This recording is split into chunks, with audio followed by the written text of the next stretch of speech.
जानता है जो तुझको जितना जानता है वो तुझ सा ही बन जाता है। जो तुझको प्रभु पहचानता है, जो तुझको प्रभु पहचानता है वो तेरे ही गुण गाता है। जो तुझको जितना जानता है।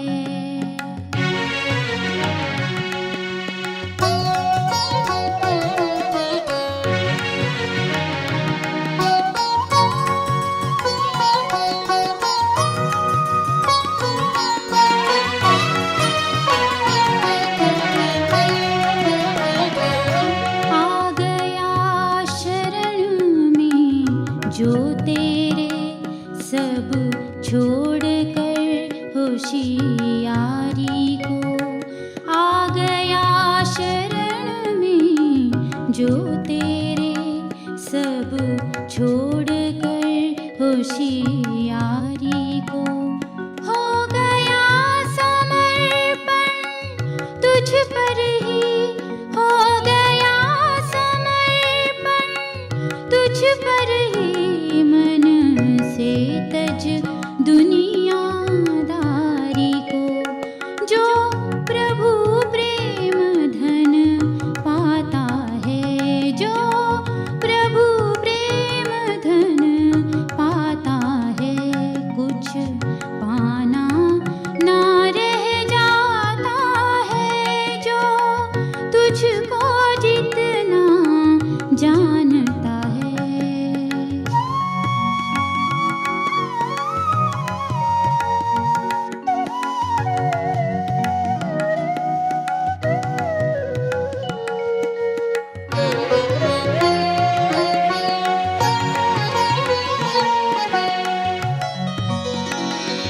जिस दिल में तुम्हारी याद बसी वो दिल जैसे दिल वाला है।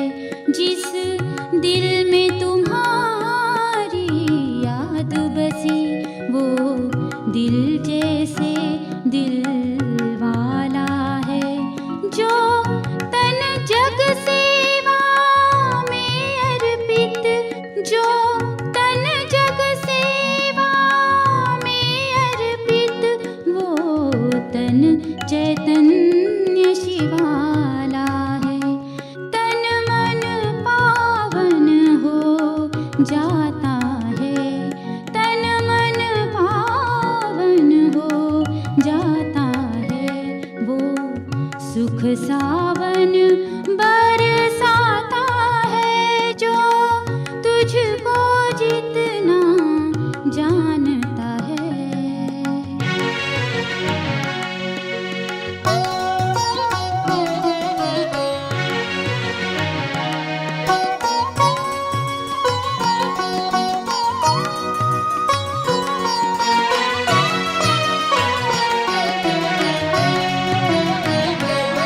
हम रचना है तुम रचता हो, हम जग में तू जग से बाहर। हम रचना है तुम रचता हो, हम जग में तू जग से बाहर। सब अगम निगम का भेद खुला, सब अगम निगम का भेद खुला। मिला ब्रह्मलोक से तू आकर, तू जानी जाननहार प्रभु, तू जानी जाननहार प्रभु। वो जाने जिसे तू बताता है। जो तुझको जितना जानता है, जो तुझको जितना जानता है वो तुझ सा ही बन जाता है। जो तुझको प्रभु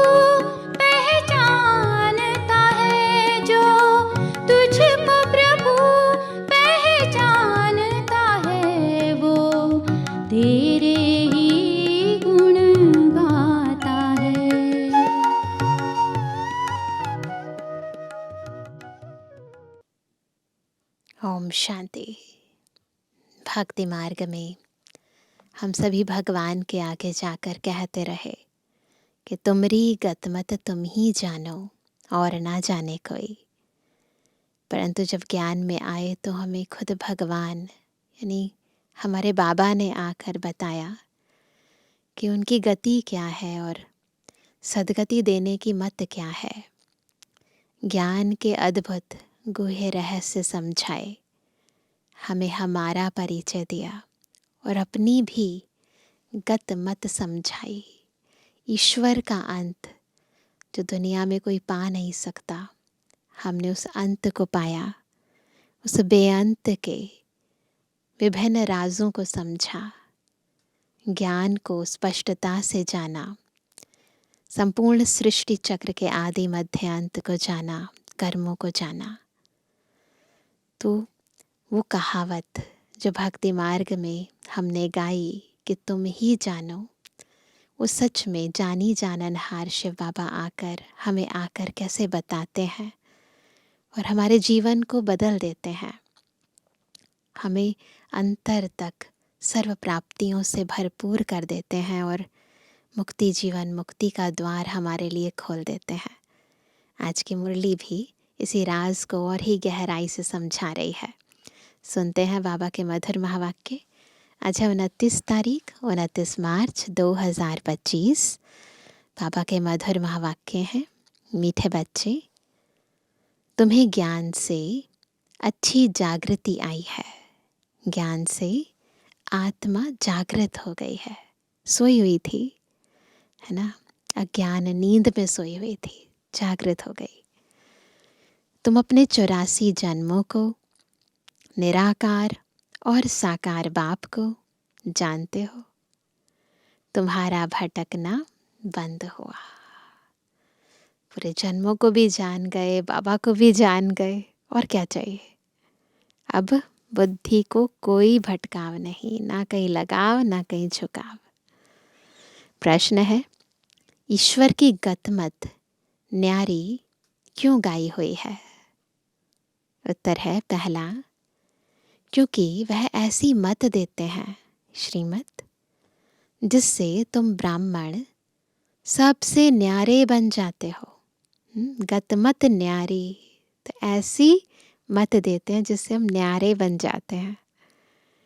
तुम सबकी एक मत हो जाती है, श्रीमत के आधार पर चलते हैं हम सभी।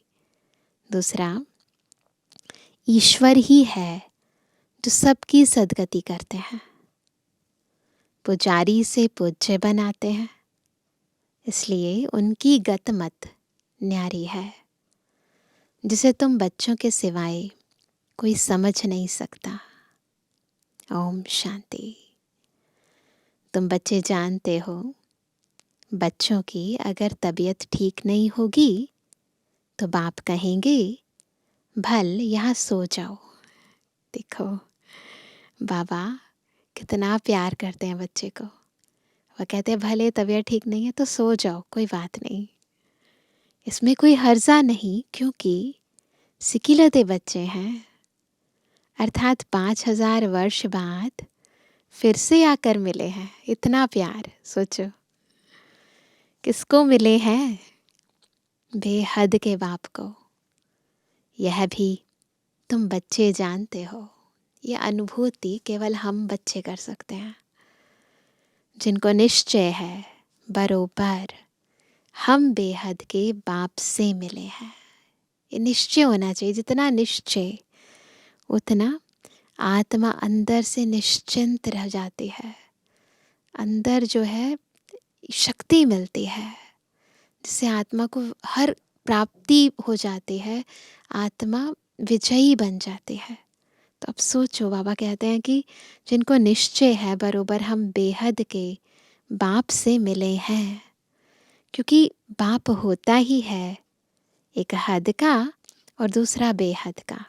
दो ही होते हैं दुनिया में। तो दुख में सब बेहद के बाप को याद करते हैं, सतयुग में एक ही लौकिक बाप को याद करते हैं, क्योंकि वहाँ है ही सुख धाम।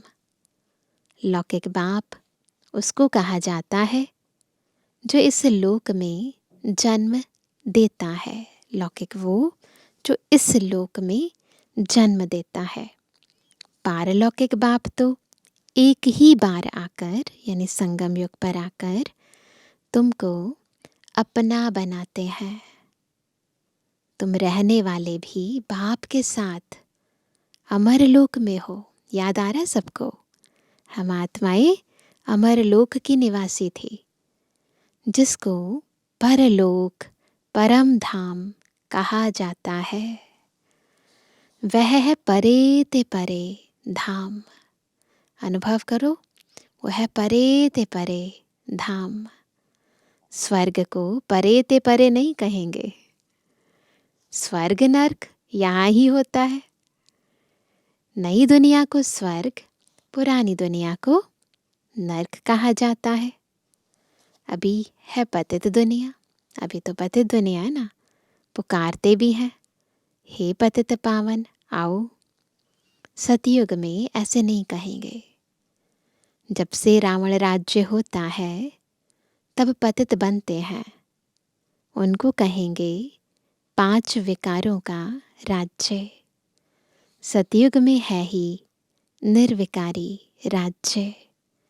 भारत की कितनी जबरदस्त महिमा है, परंतु विकारी होने के कारण भारत की महिमा को जानते नहीं। भारत संपूर्ण निर्विकारी था। कब था? जब यह लक्ष्मी नारायण राज्य करते थे, बिल्कुल प्योर। अभी वह राज्य नहीं है। वह राज्य कहाँ गया? यह पत्थर बुद्धियों को मालूम नहीं, दुनिया वालों को नहीं पता है। और सभी अपने अपने धर्म स्थापक को जानते हैं। एक ही भारतवासी हैं जो न अपने धर्म को जानते, न धर्म स्थापक को जानते हैं। और धर्म वाले अपने धर्म को तो जानते हैं, परंतु वह फिर कब स्थापन करने आएंगे यह नहीं जानते। हमें तो सब पता है ना।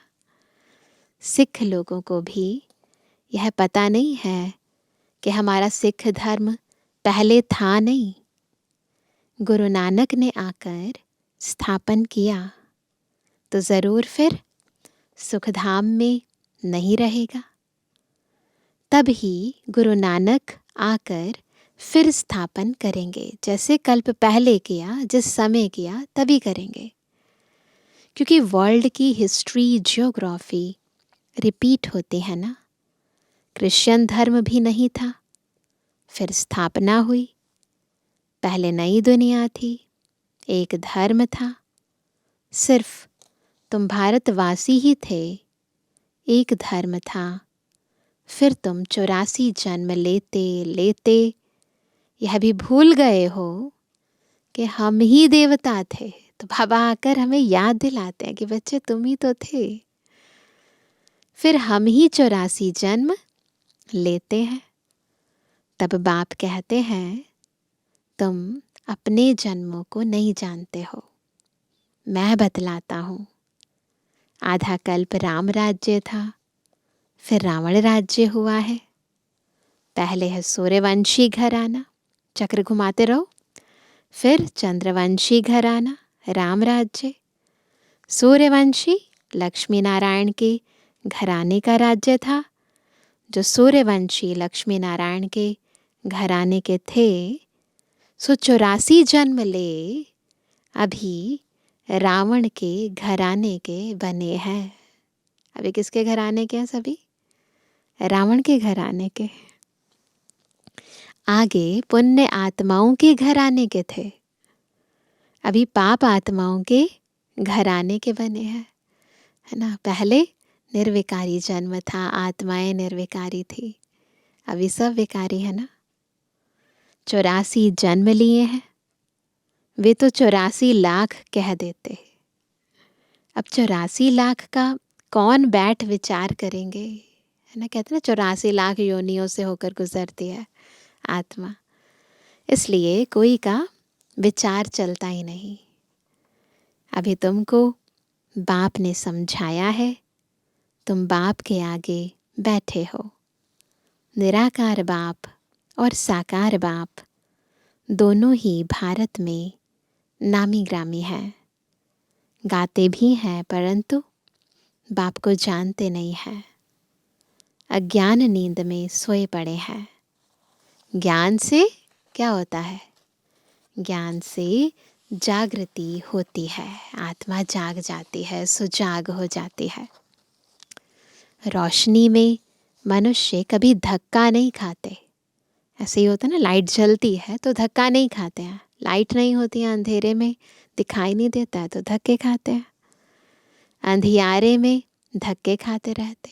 अब ये बेहद की बातें हैं ना, दुनियावी अंधियारे में भी धक्के खाते हैं, परंतु यहाँ आत्मा को जब ज्ञान नहीं होता, ज्ञानता का भी अंधियारा है ना, तो धक्के खाते हैं।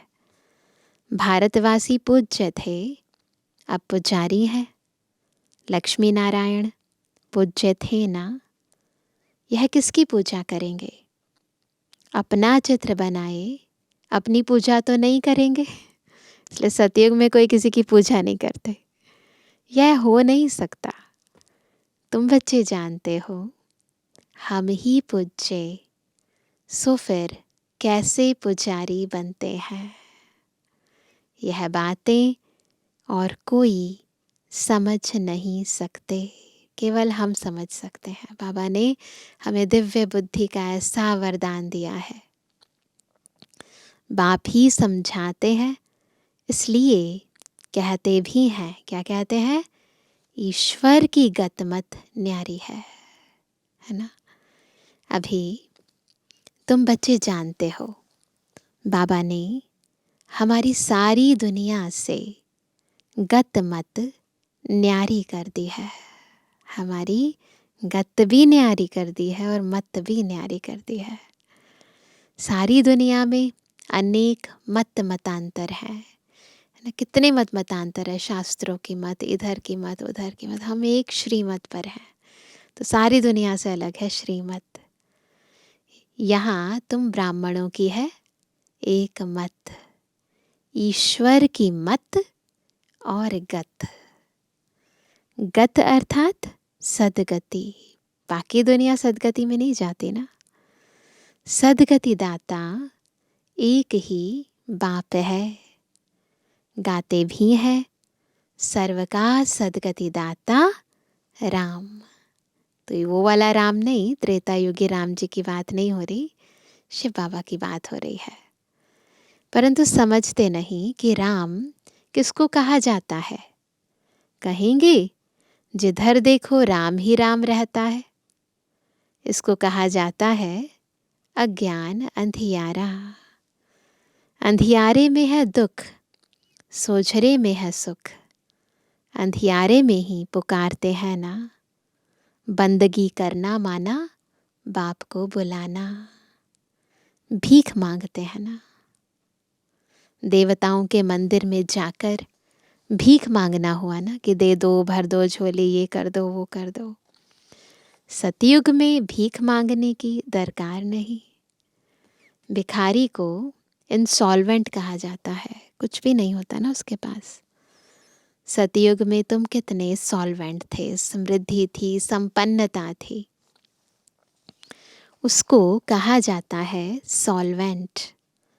भारत अभी इंसॉल्वेंट है, यह भी कोई समझते नहीं। कल्प की आयु उल्टी सुल्टी लिख देने से मनुष्यों का माथा ही फिर गया है ना। बाप बहुत प्यार से बैठ समझाते हैं। कल्प पहले भी बच्चों को समझाया था, मुझ पतित पावन बाप को याद करो तो तुम पावन बन जाएंगे। कितनी बार बाबा मुरली में हमें बार बार कहते हैं, है ना। फिर भी सोचो, बुद्धि ऐसी है जो स्वीकार नहीं करती है, निरंतर याद नहीं करती है। पतित कैसे बने हो? विकारों की खाद पड़ी है। सब मनुष्य जंक खाए हुए हैं। अब वह जंक कैसे निकले? मुझे याद करो, एक ही तरीका है। देह अभिमान छोड़ देही अभिमानी बनो, अपने को आत्मा समझो, ये तरीका है जंग उतारने का। पहले तुम हो आत्मा, फिर शरीर लेते हो। आत्मा तो अमर है, शरीर मृत्यु को पाता है। बिल्कुल कंट्रास्ट है दोनों। सतयुग को कहा जाता है अमर लोक, कलयुग को कहा जाता है मृत्यु लोक। दुनिया में यह कोई भी नहीं जानते कि अमर लोक था, फिर मृत्यु लोक कैसे बना। कोई भी जानता है? कोई नहीं जानता। अमर लोक अर्थात अकाले मृत्यु नहीं होती। ऐसे नहीं कि मरते नहीं हैं, अकाले मृत्यु नहीं होती है। इच्छा से आत्मा शरीर छोड़ती है, उसे पहले से ही पता चलता है, खुशी खुशी। वहाँ आयु भी बड़ी रहती है, वह है ही पवित्र दुनिया। तुम, बाबा बहुत अच्छा टाइटल दे रहे हैं सभी को, तुम राज ऋषि हो। ऋषि पवित्र को कहा जाता है। तुमको पवित्र किसने बनाया? उनको बनाते हैं शंकराचार्य। तुमको बना रहे हैं शिवाचार्य। हमारे आचार्य कौन है? टीचर कौन है? शिव बाबा है ना। यह कोई पढ़ा हुआ नहीं है। वो टीचर तो क्या है, किसी से तो पढ़े होंगे ना। शिव बाबा किसी से नहीं पढ़ा। इन द्वारा तुमको, यानी ब्रह्मा बाबा द्वारा तुमको शिव बाबा आकर पढ़ाते हैं। शंकराचार्य ने तो गर्भ से जन्म लिया, कोई ऊपर से अवतरित नहीं हुआ।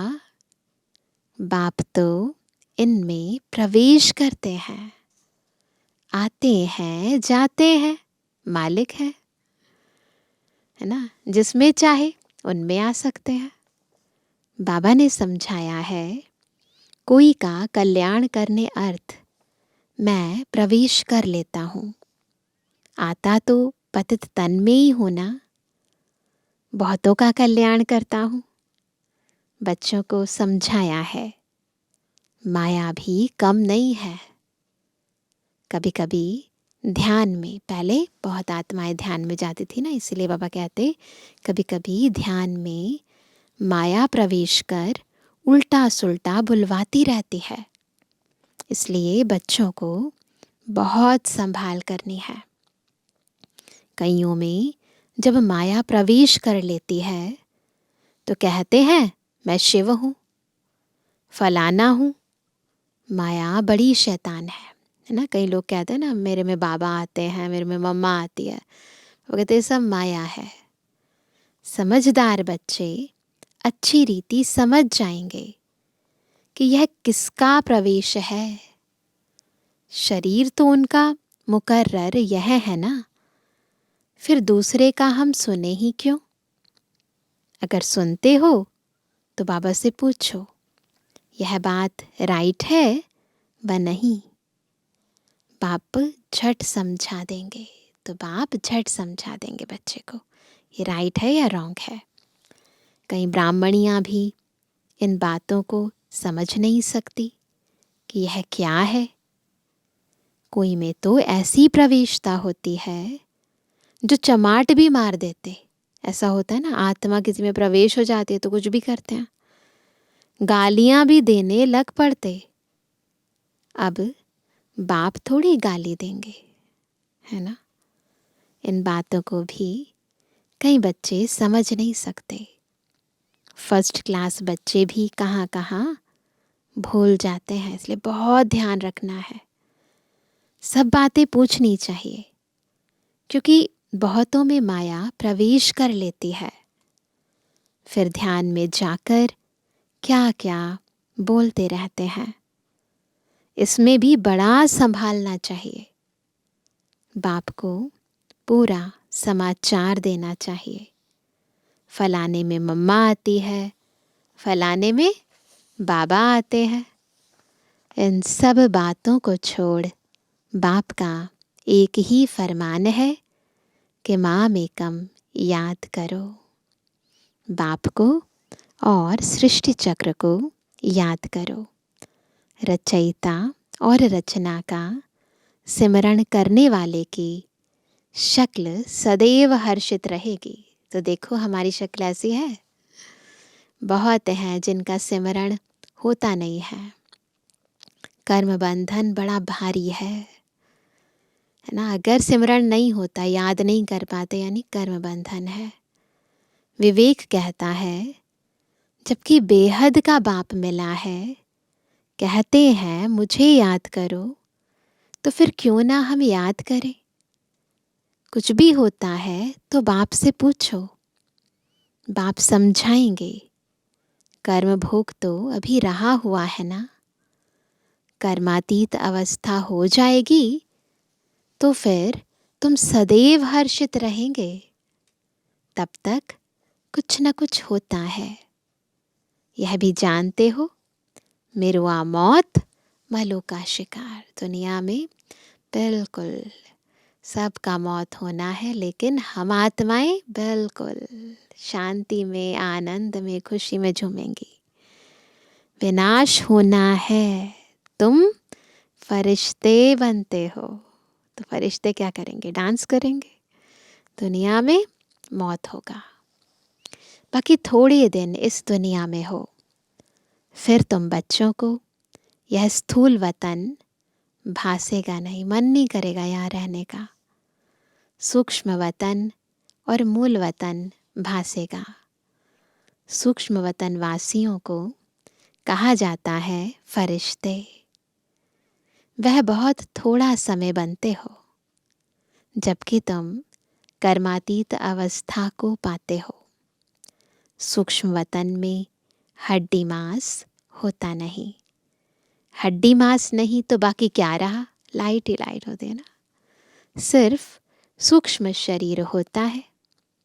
ऐसे नहीं कि निराकार बन जाते हैं, बिंदु नहीं बनते, लाइट का शरीर रहता है। तो बाबा कहते हैं नहीं, सूक्ष्म आकार रहता है। वहाँ की भाषा मूवी चलती है, साउंड वेव्स नहीं है, माइंड वेव्स चलती है। आत्मा आवाज से परे है, उसको कहा जाता है सटल वर्ल्ड। सूक्ष्म आवाज होता है। यहाँ है टॉकी, यहाँ आवाज में आते हैं ना, फिर मूवी, फिर साइलेंस। तो यहाँ टॉकी, सूक्ष्म वतन में मूवी, ऊपर साइलेंस। यहाँ टॉक चलती है।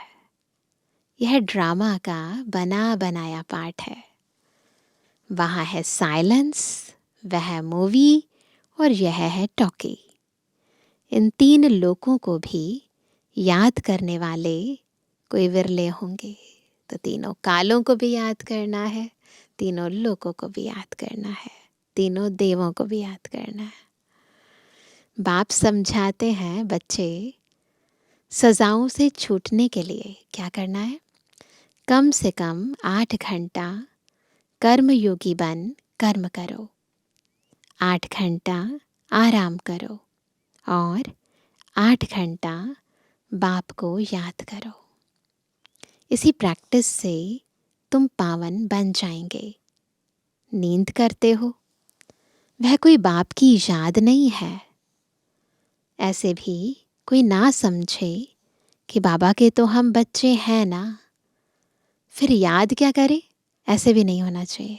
नहीं, बाप तो कहते हैं मुझे वहाँ याद करो, है ना। अपने को आत्मा समझ मुझे याद करो। जब तक योग बल से तुम पवित्र ना बनो, तब तक घर में भी तुम जा नहीं सकते। नहीं तो फिर सजाएं खाकर जाना होगा। सूक्ष्म वतन, मूल वतन में भी जाना है, फिर आना है स्वर्ग में। चक्र घूम रहा है सभी का, है ना। कर्मातीत हुए, सूक्ष्म वतन, मूल वतन, फिर स्वर्ग में। बाबा ने समझाया है, आगे चल अखबारों में भी पढ़ेगा। अभी तो बहुत टाइम है, अब टाइम नहीं है। साकार बाबा की बात है ना। इतनी सारी राजधानी स्थापन होती है, south, north, east, west, Bharat का कितना है, अब अखबारों द्वारा ही आवाज़ निकलेगा। बाप कहते हैं, मुझे याद करो तो तुम्हारे पाप कट जाएंगे। बुलाते भी हैं, हे पतित पावन लिबरेटर, हमको दुख से छुड़ाओ। बच्चे जानते हैं, ड्रामा प्लान अनुसार विनाश भी होना है। इस लड़ाई के बाद फिर शांति ही शांति होगी, सुख धाम हो जाएगा, सारी उथल पाथल हो जाएगी। सतयुग में होता ही है एक धर्म, कलयुग में है अनेक धर्म। यह तो कोई भी समझ सकते हैं। सबसे पहले आदि सनातन देवी देवता धर्म था। चक्र घुमाएंगे सारे। जब सूर्यवंशी थे तो चंद्रवंशी नहीं थे, फिर चंद्रवंशी होते हैं। पीछे यह देवी देवता धर्म प्राय लोप हो जाता है ना। अभी तो किसी को पता ही नहीं है ना। पीछे फिर और धर्म वाले आते हैं, चलाते रहो चक्र। यह भी जब तक उन्हों की संस्था वृद्धि को पाए, ऐसे नहीं कि आए और फिर धर्म बन गया, नहीं। आत्मा आती है, फिर 1 2 2 से 4 4 से 8 फिर संस्था बनती है, धीरे धीरे धर्म बनता है। तब तक मालूम थोड़ी पड़ता है। अभी तुम बच्चे सृष्टि के आदि मध्य अंत को जानते हो। तुमसे पूछेंगे, सीढ़ी में सिर्फ भारतवासियों को क्यों दिखाया है? बोलो, यह खेल है भारत पर। आधा कल्प है उन्हों का पाठ, बाकी द्वापर कलयुग में अन्य सब धर्म आते हैं। तो बताना है केवल भारत ही स्वर्ग था। आधा कल्प तो भारत ही था ना। तो ये सारा खेल ही भारत पर है, बाकी तो बाद में आते हैं ना। गोले में यह सारी नॉलेज है। गोला तो बड़ा फर्स्ट क्लास है, सृष्टि चक्र का चित्र। सतयुग त्रेता में है श्रेष्ठाचारी दुनिया, द्वापर कलयुग में है भ्रष्टाचारी दुनिया। अभी तुम संगम पर हो। यह बातें, यह ज्ञान की बातें हैं। यह चारों युगों का चक्र कैसे फिरता है, यह किसको पता नहीं है, हमें पता है बस। सतयुग में इन लक्ष्मी नारायण का राज्य होता है। इन्हों को भी यह थोड़ी पता रहता कि सतयुग के बाद फिर त्रेता होना है, त्रेता के बाद फिर द्वापर कलयुग आना है। तो जो ज्ञान देवताओं को भी नहीं है वो हमको है। यहाँ भी मनुष्यों को बिल्कुल पता नहीं। भल कहते हैं, परंतु कैसे चक्र फिरता है यह कोई नहीं जानते।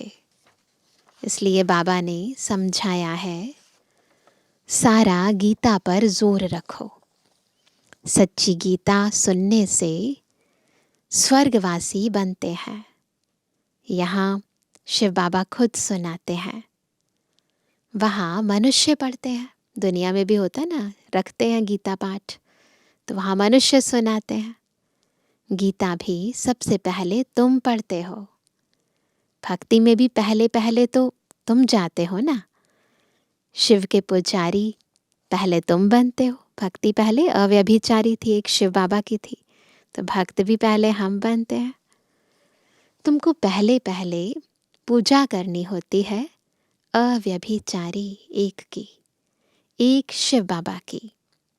सोमनाथ मंदिर और किसकी ताकत थोड़ी है बनाने की। बोर्ड पर कितने प्रकार की बातें लिख सकते हैं। यह भी लिख सकते हैं, भारतवासी सच्ची गीता सुनने से सचखंड के मालिक बनते हैं। अभी तुम बच्चे जानते हो, हम सच्ची गीता सुनकर स्वर्गवासी बन रहे हैं। जिस समय तुम समझते हो तो कहते हैं हाँ बरोबर ठीक है, बाहर गए, खलास, वहाँ की वहाँ रही। अच्छा, हम इस मीठी सिकिलते बच्चों फिर माता पिता का याद प्यार और गुड मॉर्निंग। रूहानी बच्चों की, रूहानी बाप दादा को गुड मॉर्निंग, नमस्ते नमस्ते नमस्ते। धारणा के लिए मुख्य सार। पहला, रचयिता और रचना का ज्ञान सिमरण कर सदा हर्षित रहना है। याद की यात्रा से अपने पुराने सब कर्म बंधन काट कर्मातीत अवस्था बनानी है। कैसे कर्मातीत अवस्था बनानी है? याद की यात्रा से पुराने कर्म बंधन काट के। दूसरा, ध्यान दीदार में माया की बहुत प्रवेशता होती है, इसलिए संभाल करनी है। बाप को समाचार दे राय लेनी है, कोई भी भूल नहीं करनी है। वरदान है, अपनी शुभ भावना द्वारा निर्बल आत्माओं में बल भरने वाले सदा शक्ति स्वरूप भवा। शक्ति स्वरूप कैसे बनेंगे? शुभ भावना से निर्बल आत्माओं में जब बल भरेंगे।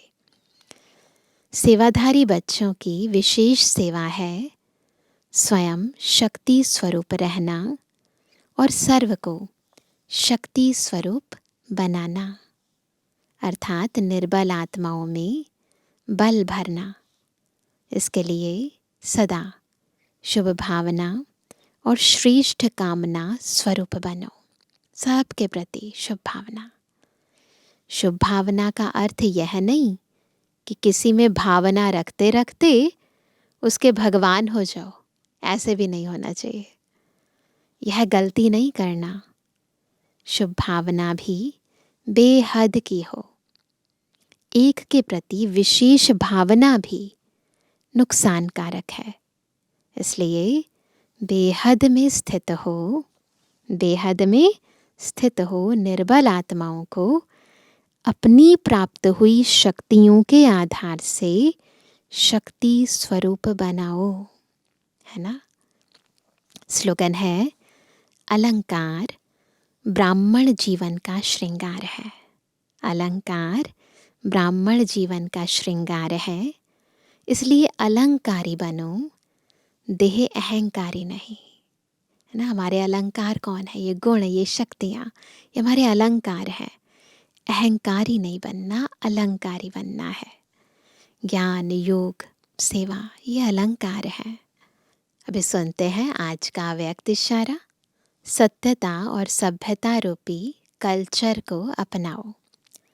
कई बच्चे कहते हैं वैसे क्रोध नहीं आता है, लेकिन कोई झूठ बोलता है तो क्रोध आ जाता है।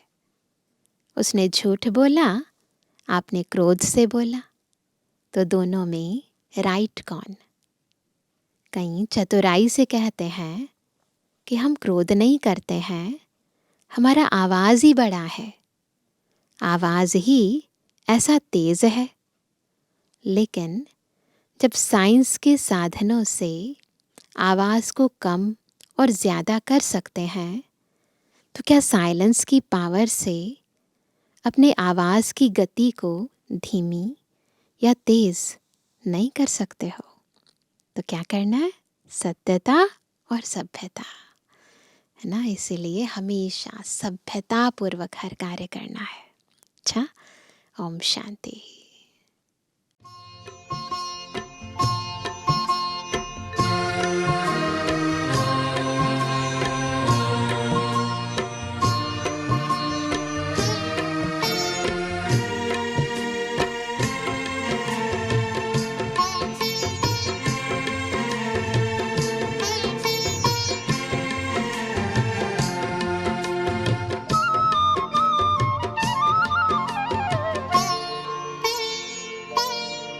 सद्भावना अपना कर दिल में सबको सुखी बनाना है, सबको सुखी बनाना है।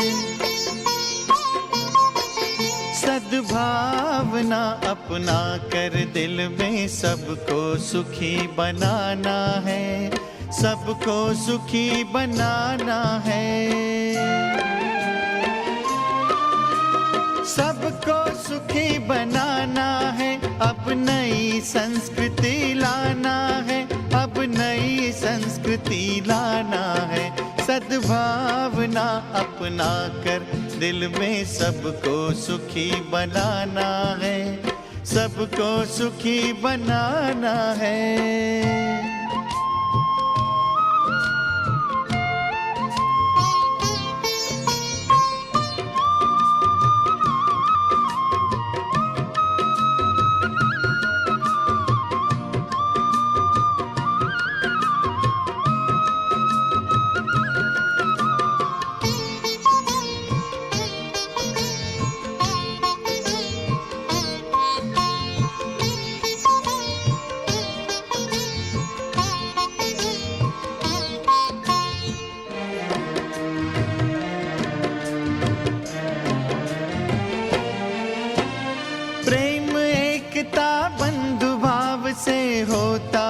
सुंदर संसार होता है, सुंदर संसार।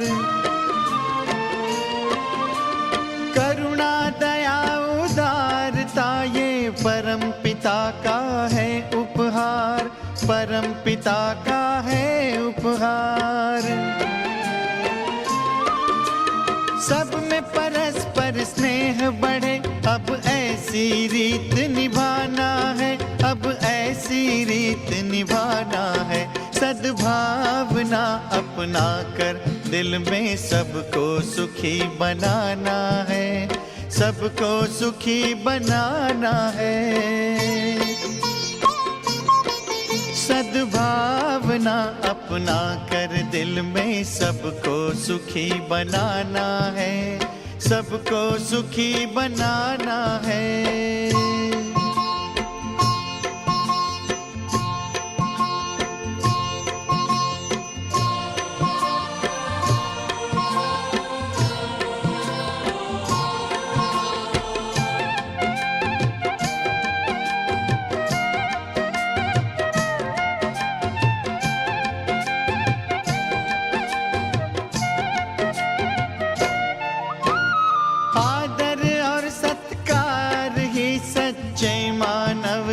शान है, सच्चे मानव की शान है। क्षमाशील बन शांति देना जीवन की मुस्कान है, जीवन की मुस्कान है। राग द्वेष से रहित जगत अब हमको यहाँ बनाना है, अब हमको यहाँ बनाना है। सद्भावना अपना कर दिल में सबको सुखी बनाना है, सबको सुखी बनाना है। सद्भावना अपना कर दिल में सबको सुखी बनाना है, सबको सुखी बनाना है।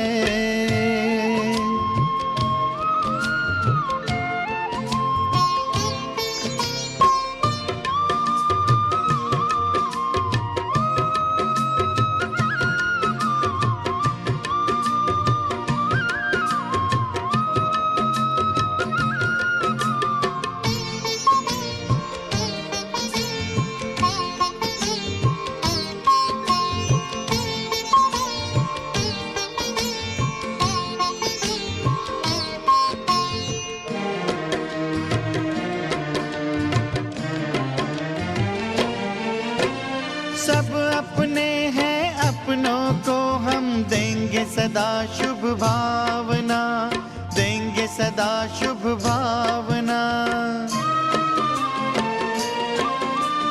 आओ करें हम सभी के लिए पल पल मंगल कामना, पल पल मंगल कामना। शिव पिता का शुभ संदेशा जन जन को पहुंचाना है, जन जन को पहुंचाना है। सद्भावना अपना कर दिल में सबको सुखी बनाना है, सबको सुखी बनाना है। सद्भावना अपना कर दिल में सबको सुखी बनाना है, सबको सुखी बनाना है। सबको सुखी बनाना है, अब नई संस्कृति लाना है, अब नई संस्कृति लाना है। सद्भावना अपना कर दिल में सबको सुखी बनाना है, सबको सुखी बनाना है। सद्भावना अपना कर दिल में सबको सुखी बनाना है, सबको सुखी बनाना है।